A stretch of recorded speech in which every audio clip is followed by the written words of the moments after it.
Basically చాలా ఇంపార్టెంట్‌గా మనం గమనించుకోవాల్సింది ఏంటంటే, మార్నింగ్ బ్రేక్‌ఫాస్ట్ మానేయడం అనేది దీన్ని ఒక ఫ్యాషన్ అనవచ్చు, అలవాటు అనొచ్చు, ఆర్ కుదరట్లేదు అనొచ్చు.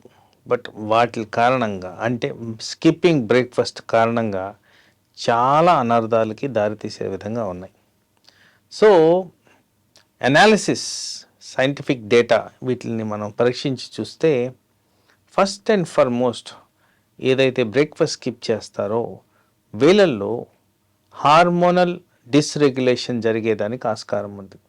అంటే దీన్ని ఈజీగా చెప్పడం అంటే థైరాయిడ్ డిజీజ్, బ్లడ్ ప్రెషర్, డయాబెటీస్‌కి దారితీసే విధంగా కొన్ని మార్పులు బాడీలో జరుగుతాయి.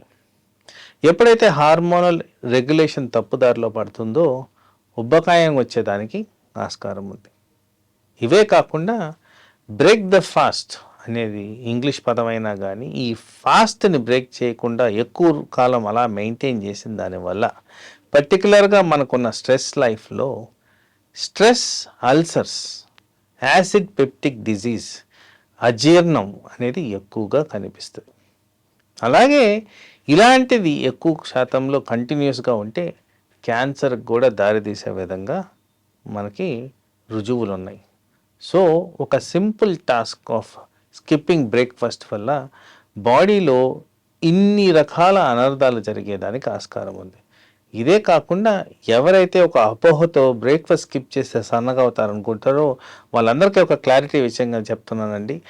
బ్రేక్‌ఫాస్ట్ స్కిప్ చేసిన కారణంగా ఉబ్బకాయం ఎక్కువ అవుతుంది, నిద్ర సరిగ్గా పట్టదు, ఫెర్టిలిటీ లెవెల్స్ తగ్గిపోతాయి. ఇలాంటివన్నీ కూడా శాస్త్రపరంగా రుజువులతో మనకి బ్లాక్ అండ్ వైట్ ఉన్నాయండి.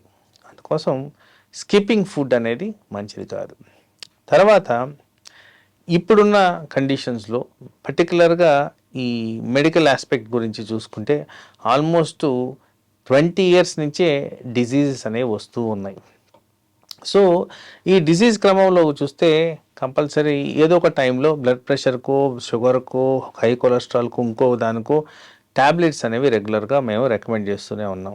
మరి వీళ్ళు టైం ప్రకారం బ్రేక్‌ఫాస్ట్ కానీ, టైం ప్రకారం కానీ లంచ్ కానీ, టైం ప్రకారం కానీ డిన్నర్ తీసుకోలేని పరిస్థితి ఉన్నప్పుడు మేమందరం రికమెండ్ చేసేది డిన్నర్కి ముందో, ఆఫ్టరో ఫుడ్కి సంబంధించి ఆ ట్యాబ్లెట్స్ అనేవి తీసుకోమని చెప్తుంటాం.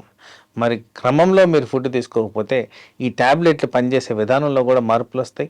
వాటిలో జీర్ణమయ్యి మనకి ఎఫెక్ట్ ఇచ్చే విధానంలో మార్పులు వస్తాయి.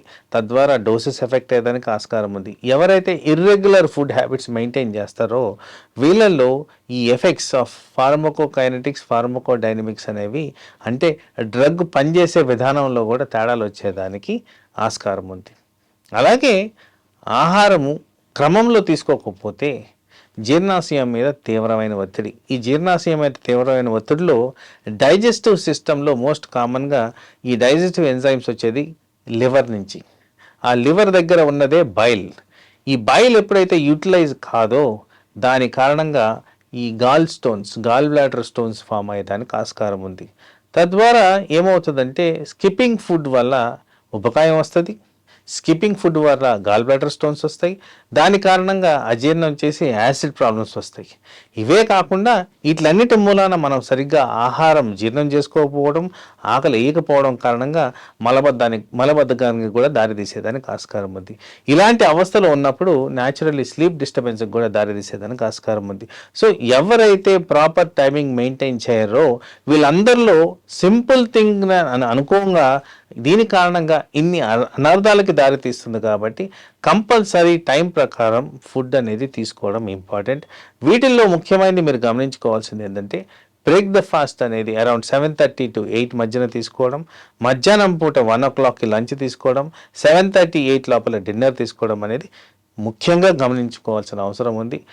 Highest amount of food consumption బ్రేక్ఫాస్ట్లో ఉండాలి, least amount of food at డిన్నర్లో ఉండాలి. సో ఈ విధంగా మీరు మెయింటైన్ చేసిన దానివల్ల ఈ హెల్దీ లైఫ్ స్టైలే కాకుండా ఈ ఆరోగ్య సమస్యలు రాకుండా జీర్ణాశయం సరిగ్గా మెయింటైన్ చేస్తూ స్ట్రెస్ సమస్యలకు గురి కాకుండా డయాబెటీస్, హైపర్ టెన్షన్ అండ్ ఉబకాయం రాకుండా కాపాడుకోవచ్చు.